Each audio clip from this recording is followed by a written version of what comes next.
Poor time management. That's the one thing that we all have a challenge with today.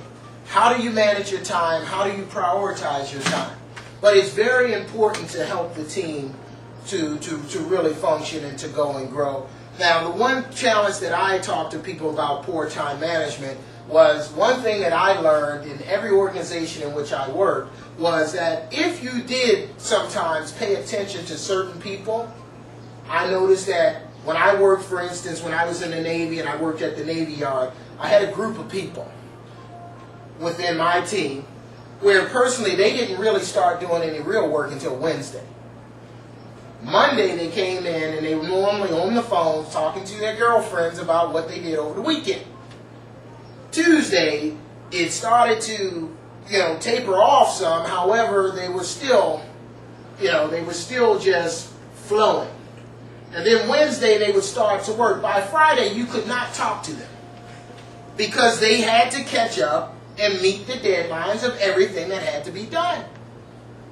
And these people these few people, like I said, it made things challenging because it almost made you hesitant to go into their area on Mondays or Tuesdays because you knew they weren't trying to be productive anyway.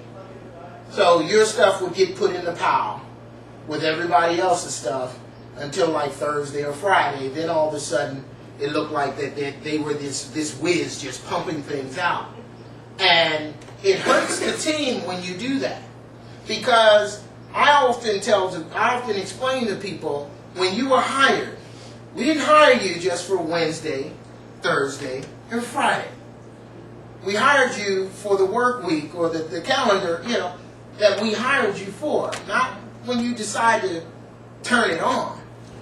And so when I talk to people about time management, often when you look at your time management, how do you start your week?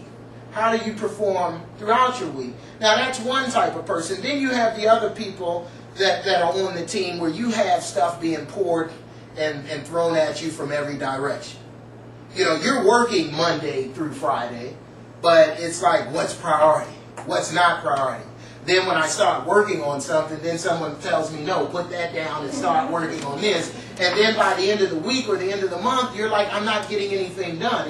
It's being counterproductive here. So that goes back to communication.